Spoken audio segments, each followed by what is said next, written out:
Hello, you wonderful people, and welcome to another episode of Centric. This being a show where I talk about crime dramas that I watch. For today's episode, I'm going to talk about the latest episode of Lethal Weapon as well as the latest episode of Blindspot. Like always, if I'm talking about something that you want to listen to, you can always look in the description down below. I include the time of when I talk about each of the respective shows. For example, if you want to hear what I have to say about Lethal Weapon, you can skip to what I had to say about Blindspot. But first thing I'm going to talk about is this episode of Lethal Weapon. So in this episode, it's kind of, we had the return of Agent Palmer, which adds a different level to this episode because obviously you have Roger being so quick to be like, oh man, there's something between you because they're super awkward around each other and everything. And it constantly gets brought up. The fact is that she blatantly brings it up. It's like, yeah, I asked Riggs out for dinner and he said no. So it's like, oh yeah, what's happening between us is very professional. And then Roger looks at him kind of like, wait, what? And then Avery's kind of like it just got super silent and everyone was just super awkward. But that's the thing. It's kind of a big element in this episode's effect is that you never see Riggs like this around anyone because she kind of catches him off his guard. Obviously, there was a little something there. Obviously, before she was like, oh, like, it doesn't have to be anything between us. You can, sometimes you just look like you need a friend. But then she looked at him in the beginning. She says, your eyes are wider. It's like, oh, sobriety looks good on you because he kind of gave up drinking last episode. I mean, it's a situation where, really quickly, I can understand why Riggs is obviously a little reluctant to go forward with anything because, for one, it's like, it's new to him. It's just because, constantly feels like he's betraying his wife. I mean, that's kind of the whole circumstance of why he stopped drinking in the first place because he had a random hookup and he felt so bad about it because he felt like he was betraying his wife. And it just, I don't know. It does make you wonder, like, it's moments like this because obviously Dr. Cahill, isn't in every episode, but what I would appreciate is if we ended up finding out exactly what she thought about this circumstance, like the fact is that there's a little bit of something developing there, like what she would have said to Riggs, because the whole thing is that she wants Riggs to move in, and even Roger wants him to move in because Roger wants him to be happy because there's actually a conversation in the episode where Roger was like, the fact of the matter is, like, you're scared of living. The fact is, and he's like, but I guess, I've never seen you like this. I've never seen you actually kind of a little alive. And he's like, what are you even talking about? He's like, well, the fact of the matter is you're down here in this morgue hiding from a girl. You don't get more alive than that. That's like the most natural part of living is just because, when there's a girl you like and everything, or, guy, whatever your situation may be, whoever you are interested in, it's like when you kind of hide away from them, it's like, it's a part of himself that he kind of cuts off because, like, as we've seen, there's been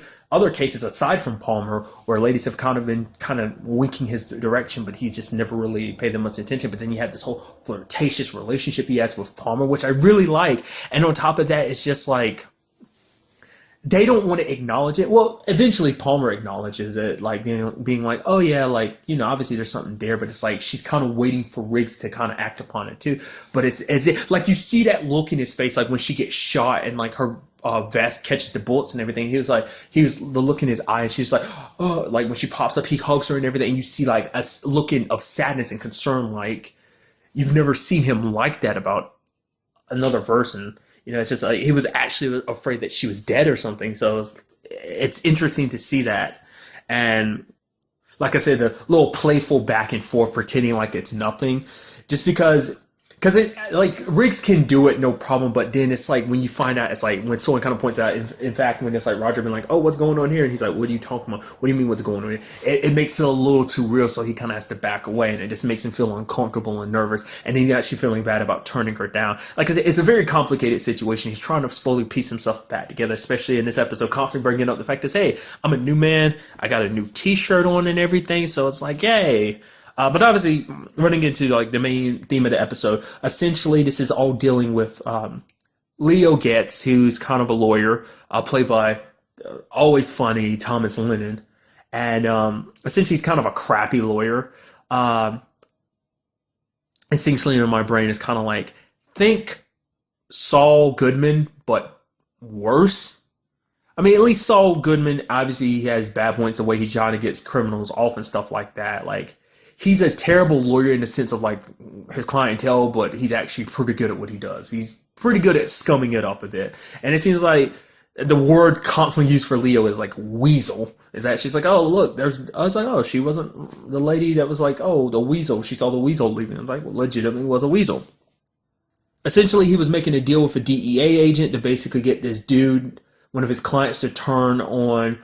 Basically, they're after a guy named as Architect. He's kind of like the one funding. He kind of deals with the money management of the cartel. But the DEA agent, as well as, Leo's client, both got killed while he was in the bathroom. Lucky for him. But it turns out they weren't the target. Leo wasn't the target. The real target was Palmer, but she ended up missing that. So, because truth be told is when you look at, obviously, like, I feel like more so than anything in this episode, maybe it's just my imagination. I feel like the case kind of took a backside because it seemed like the forefront of this episode was that core thing. Like, I feel like if you had to put it percentage wise, like I said, I could be completely wrong, but it seems like 60% of it was other story and 40% of it was like the case itself. But like I said, I could be completely wrong. It felt a little different ratio wise in this episode to me, but nevertheless, what really got me is like, because Leo ends up talking to Roger about the whole situation with Trish, because Trish thought she was going to get a promotion, was super hype about it. The fact is, like, oh, we could use this money to build this, and that. It's like, Roger's like, shouldn't we kind of keep some of that money? She's like, nah, who cares, baby? Let's live a little. And she finds out that basically the promotion was given to someone else. And, in that moment, she was just like, you know what, screw that. This firm doesn't respect me. So she quits on the spot, which Roger was super like, oh, maybe you should kind of think about this, which she didn't appreciate because the fact is he wasn't a supporter of her. And then, it took Leo talking to him. Like, obviously Roger looked down on him and was like, you're not much of a quote unquote lawyer. My wife, she's kind of the top of the top. She's very good at her job and everything. And like, I just don't want her kind of screwing herself over. It's like, the fact is, like, he's like, I basically brought it up to a certain extent, didn't get to finish it, but it's like, as a detective, he doesn't make enough money solely to take care of a family. But, Leo brings up something that's like, it takes a lot of guts to do what she did, because the fact of the matter is, like, it's a situation where it's like, for one, you can't stay at a place that you feel like isn't respecting you. It's like she put so much time and effort into what she does. She's very good at her job, and that promotion should have been hers, but they kind of passed it over just because, and Leo's like, the fact of the matter is, he kind of brings up the fact that he got fired from being a DA, and he's like, oh, it's the best thing that ever happened to me. And it's kind of like, really not the best I'm surprised, Trish didn't kind of call him out for it. It's like, it's not like because I thought in that moment, like, he was like, oh, look at me and look how fantastic I'm doing. I was like, I thought in that moment, Trish was going to be like, okay, Roger, you're 100% right. I'm going to go back and get my job back.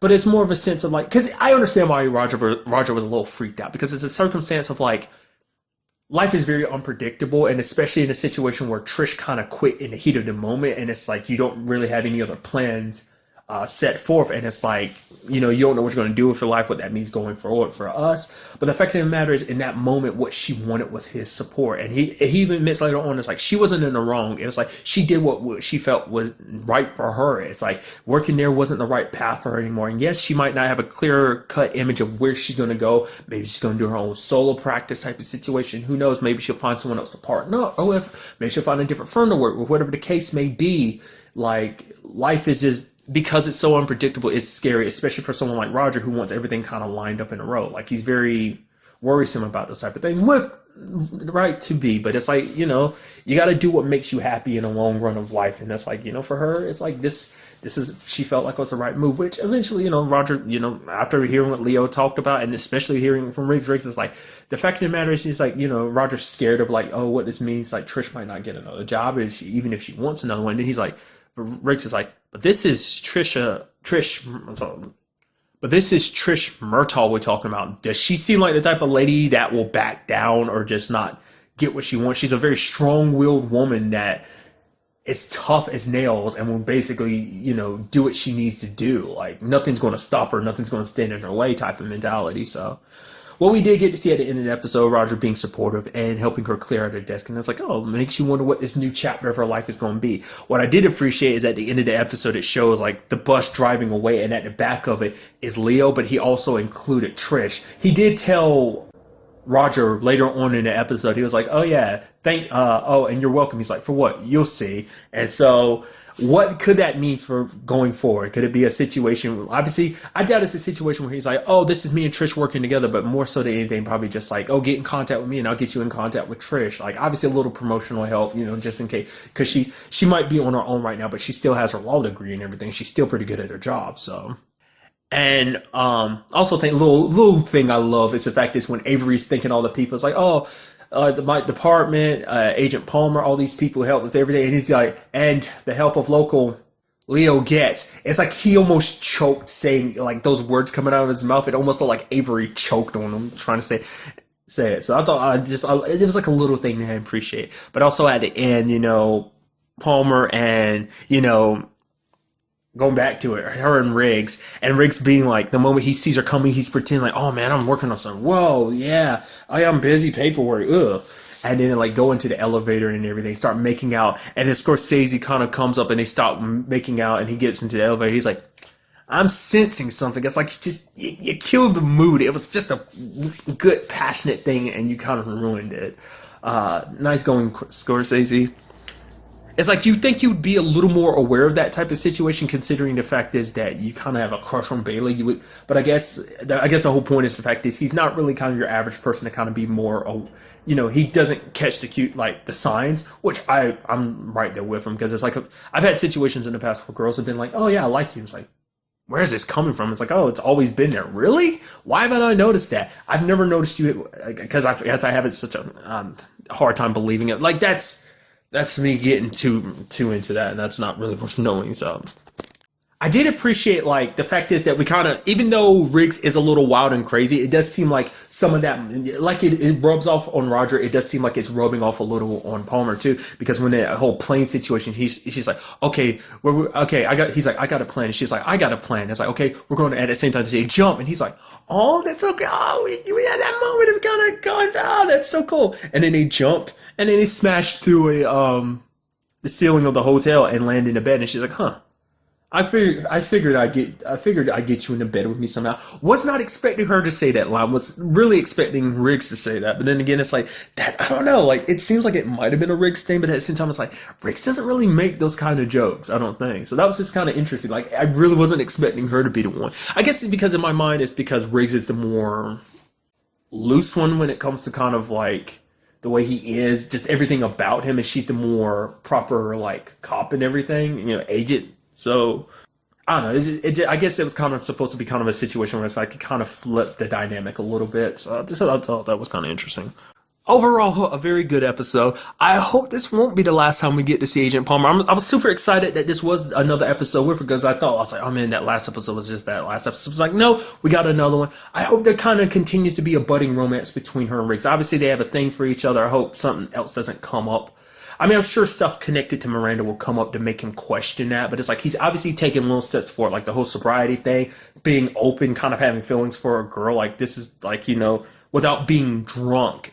Out of his mind, this is the first time really being with another woman other than Miranda, so what that means going forward, like I said, is like we're seeing Riggs slowly change before our eyes, and that's why I'm like, it'd be kind of a very good episode to really see Cahill, kind of really see him, in these circumstances, especially because of the whole thing that went down last episode, and now he's, returned to being one of her patients, that she sees, so very interested to see what goes down in next episode.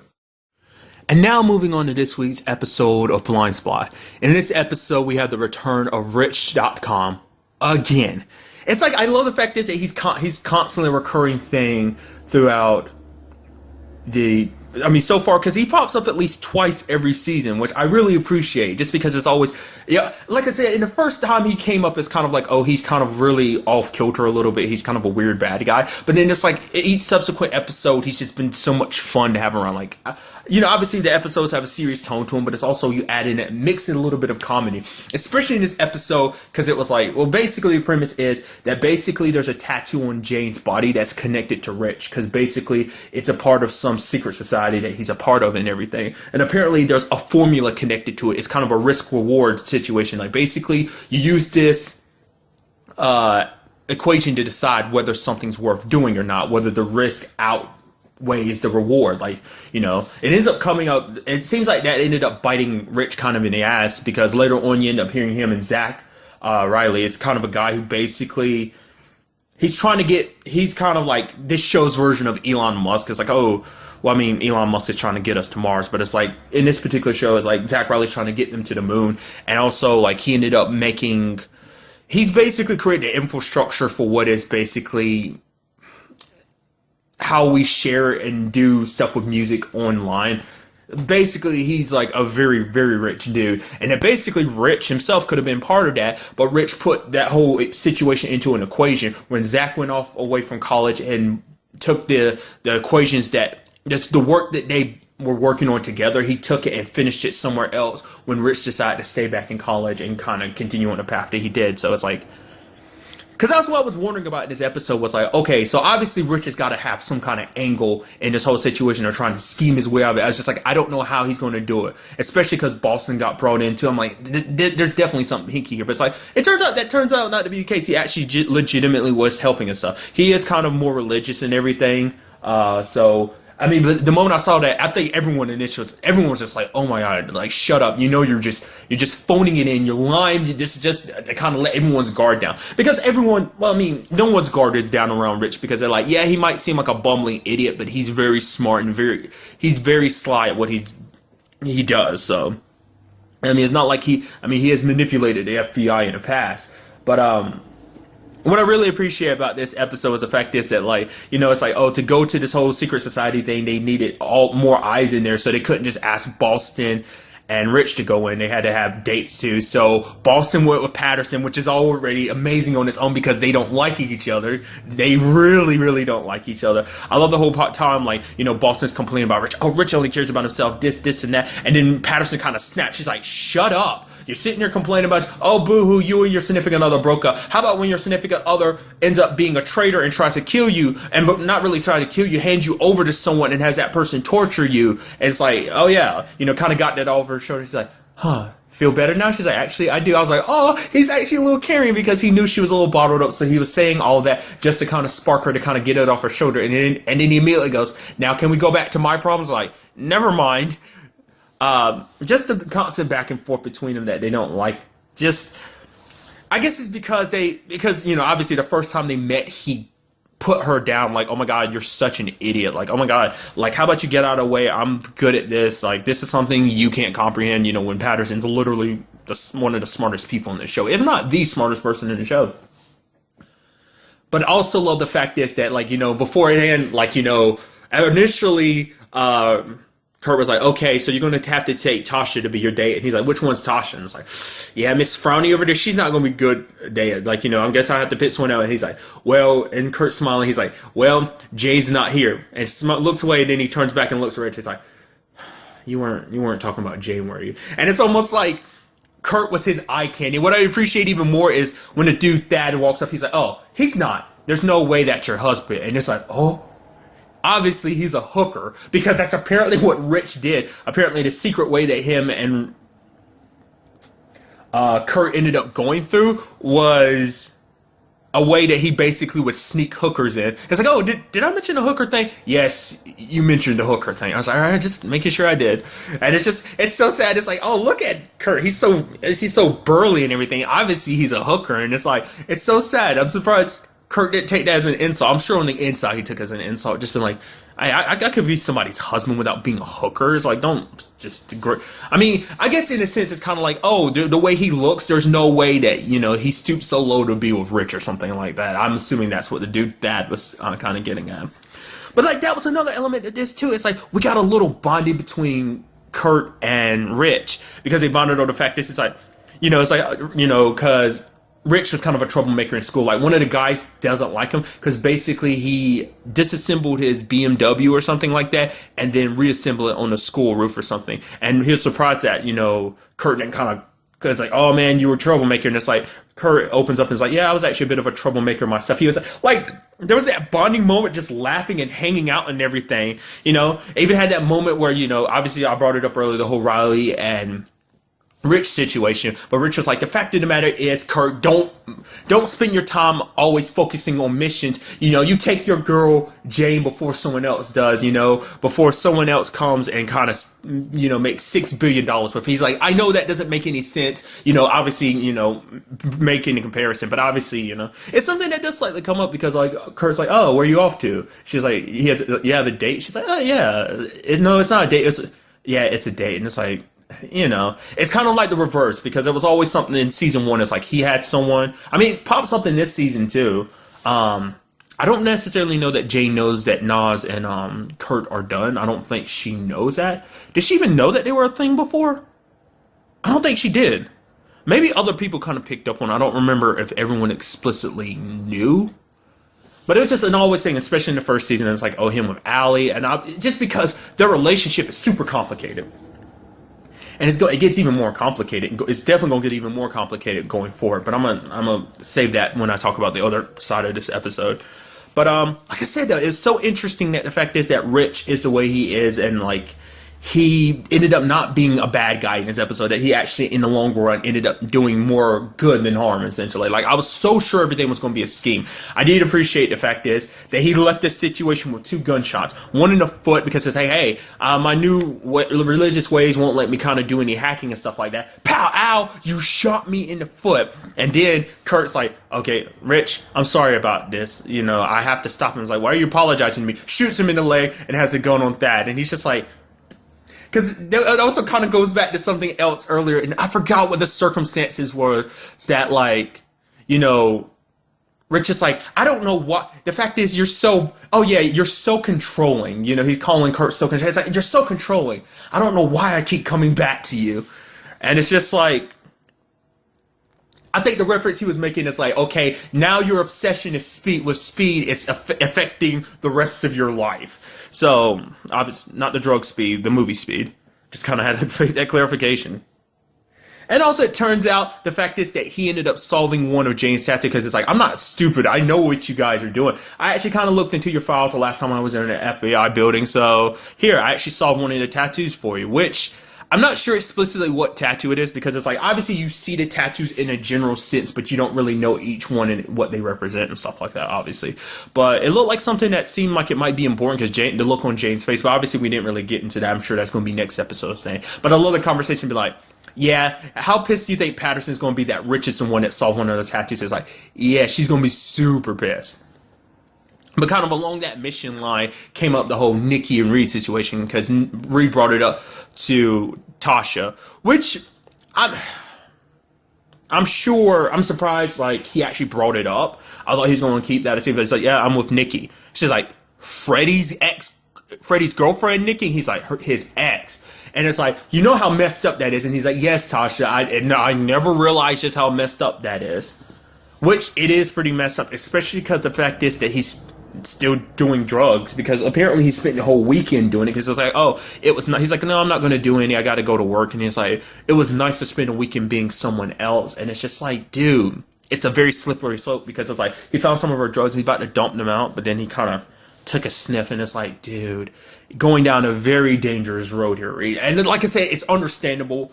Like, he's not talking about it. He needs to talk about it, because what happened to him, like, because that was a part of his brain that he, you know, shut off. Like, you know, it's just because it was such a traumatizing moment in his life that he kind of blocked it out. And it's like all that Jones stuff brought it up again, you know, especially when you're talking to Freddie. It's all too much, you know.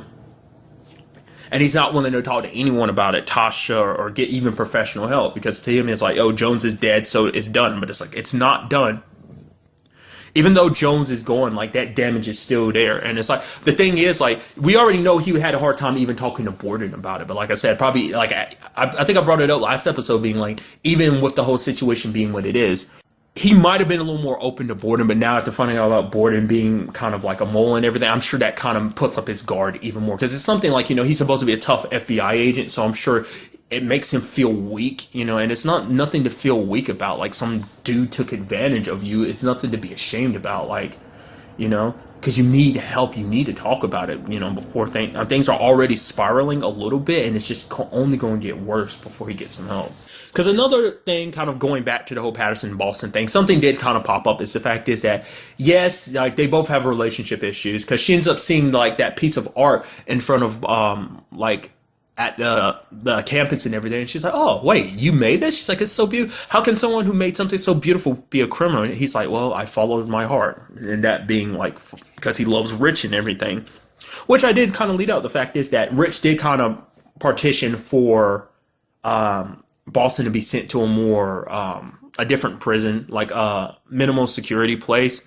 that basically his time be reduced and that, with good behavior and stuff that he eventually get released. So, obviously there's something that's going on between them and like something went down. I don't know whether it's something that happened when they were in prison or the fact is that he kept getting mixed up in Rich's schemes and now it landed him in prison. Nevertheless, it's a situation where obviously they're not talking, they're not on good terms, but maybe going forward, it'll get better, especially after this. He was trying to do stuff out of the goodness of his heart. So maybe at the end of, maybe he did have a scheme from the very beginning and it was to kind of help the FBI so that he could help Boston because he does care for Boston. But, which instinctually makes me, I know I'm jumping all over the place. The whole situation is like, oh man, it's like, Curtis like, what's about to happen? It's like, oh man, it's the awakening. And he's like, Kurt's like, it better not be any sex thing. And then you have Rich being like, well, I mean, if it is, we should, we should go through it. And Kurt just looks at him. I love him so much. And like I said, this is his second time popping up this season. So maybe it won't be a situation where he pops up again. Like I said, last season it only popped up twice, but who's to say he won't pop up more? I do hope there's at least one more episode with Rich. Like I said, it seems like so far they're setting the pattern that he will pop up twice every season. Like I said, the precedent's already been set for season 1, but they might change it up this season. But getting back to it, it's like he followed his heart and it kind of led him down this path. And so it kind of makes Patterson kind of reflect on her own situation with Borden, which I'll kind of get to that in a second. Because she ends up talking to Nas, because basically the person that Nas is having Patterson meet, because I've almost skipped over the fact Patterson isn't like the whole passing out thing, because even Kurt's like, why are you here? You should be resting after you pass out last episode. She's like, no, I'm good. The doctor said there's nothing physically wrong with me. Hence the reason why Nas is getting her to see someone to check to see if it's like a mental or psychological thing. Which kind of, since it is kind of, she already got a physical, not unless she lied about it. So it kind of takes out the whole pregnancy angle that I kind of threw out there. So it has to be something else. But she ends up finding out the therapist that Nas is getting her to see is someone that warned her about there being a potential, leak in the whole situation with the NSA when it came to Sandstorm. Nas, amongst other people, didn't listen. Nas in particular didn't listen because she was too close to the situation. Because that person that was her situation is very similar to Borden's. That's why she understands Patterson's anger. That's why she's so angry to catch Sandstorm, because there's a lot of agents that die, but also because she was manipulated and used, and because she was too blind, because she was too close, she didn't see. She could have prevented that situation. So even more reason to catch Sandstorm. So, but Patterson's like, how do you forgive yourself for not being able to see it? And she's like, honestly, Nas is still in that situation herself. She hasn't quite forgiven herself either. It's still kind of a process that's still ongoing. But because since I brought up Borden, the fact is we find out that the guy Zach Riley, obviously it seemed like he had nothing to do with this, but it turns out apparently he's connected to Sandstorm because he's, part of Phase 2. Which you saw that scary moment where Borden was like, the fact is that Zach's like, oh, I would die before I gave up any information. He's like, and Borden's like, yeah, you would. And then it just kind of slaps his leg and has a smile on his face. It's like, Borden, you can be very scary when you want to be. It's like, obviously we've seen that he's very well trained. And the fact is, when him and Kurt were fighting a couple episodes back, kind of shows you that. So he's not to be trifled with. He has good training. But on the flip side of the episode, we had the whole situation with Roman and Jane. Basically, with Nas having going through all these different homes that they stayed in with Shepard, because these are all places that Shepard lived before she went off the radar. Roman is super pissed because basically it's like he can't remember anything about his childhood. It's like, oh, this place is supposed to be somewhere we live, but I can't remember anything. It's like Shepard took everything away from me. She took my life. She took my memories. And it's like, what? Jane is like, oh, I understand your pain. He's like, then why aren't you mad? Why isn't it consuming you like it is me? Because for multiple reasons. One, it wasn't because I don't know if Jane's actually explained that the person that did that to her is actually herself. I don't know if she's quite explained that to Roman or not. Because the fact is, the reason why she's not 100% mad, because she knows that this whole wiping her memory situation was her own plan. She came up with the plan and went to Shepard about it. And Shepard helped her kind of go through with it. So it's not like the person that did this to their lives was all Jane. She did it. She wiped her own memory, kind of quote unquote destroyed her life, and she kind of did the same thing for Rome, because obviously and you see how mad he is now, thinking that Shepard's the one that did this to him. But the moment he finds out that Jane did, it's going to be like all this trust that they've built up will be destroyed. Like, it won't matter for whatever reason she did it. He won't forgive her, especially because she's lied to him this entire time. It's like, because Roman's like, she has to pay for this, for destroying my life, ruining our lives. And it's just like, you know, he can't understand why Jane's not mad, because it's like, I mean, Jane's mad at Shepard for turning them, not more so than anything, turning her brother into the person that he is, kind of leaving him, as that psychiatrist lady was saying, broken. But it turns out that he does, in fact, end up remembering something that basically remembers that he ended up killing Emma, Taylor Shaw's mom. And it was all for the purpose of giving Jane her cover, because it's like, if Emma's still around, obviously, because she had died like a year ago, if she was still around, she would have been able to easily identify as like, oh, Jane is definitely not Taylor. Like, you know, it's like, that's her mom. A mom wouldn't like not know who her daughter was. And it turns out that Roman's the one that killed her. And Roman's like, we gotta tell Nas. It's like, you know, you have Jamie like, no, you can't tell anyone. Like, let me tell Kurt. You know, it'll be a little easier for it to come from me, because it's like, because you know how important the Shaws were to him. But Jane chose not to tell him. Now there's even more secrets that Jane is keeping, and now they're just compiling. The fact is that, you know, now there's a whole Roman secret she's keeping about, like, oh, the fact that she took his memories and everything. And then also the fact that she's keeping this from Kurt, which is understandable, because if Kurt found out, he would never look at Roman again. He'd never forgive Roman. It's like, yeah, he's in a state that he's kind of being forgiving Roman for a lot of stuff that he's done, because Roman's killed people, sure, but never it's anyone. Like, this is someone that was very important to Kurt that was taken from him. And this entire time he thought was an accident. Just like the whole situation with his, it'd be a repeat of the whole Taylor situation, initially thinking his dad killed her, and then that, you know, he held on to that for so long, and then finding out that later on, in fact, is that his dad lied to him, manipulated him to get closer to him, because he thought Taylor was back, but the fact of the matter is, he's the one that killed her. So it might be a repeat of that situation where it's like, oh, he's lowering his guard when it comes to Roman. It's like, yeah, Roman is our key to finding Shepard. But then eventually he finds out the truth. He'll never look at Roman the same way. It's like, screw Roman. He has to stay locked up. He'll be reluctant to ever let him out. So Jane's probably thinking like, hey, I have to wait for the opportune time. But as we know with stuff like this, secrets don't stay secret for long. Eventually they come out. And like I said, it's only a matter of time until Roman remembers. I mean, granted, the whole Jane situation, she remembering, you know, that she's the one that took her own memory, it came up because Oscar showed her the video of being like, oh yeah, you're the one who did this to you, you're the one that did this to yourself, like her leaving that message to herself. So that's the only reason why Jane remembers that. So it may never be, I mean, especially because it's a more recent memory, so maybe, just maybe, Roman won't remember it, but you never know. Memory's a fickle thing. Like, it just has to take the right thing to trigger it. Because all those memories of, when it came to, like, the whole Emma situation, at first what triggered it was him smelling a flower, and then seeing a couple kissing triggered, you know, him meeting up with Emma, you know, him kissing her on the cheek, so. A very good episode, and very interested to see where everything goes from here. But really, that's all I wanted to talk about in this episode. Till the next time we meet, be happy, be safe, live life to the fullest, and enjoy it. Good day and goodbye.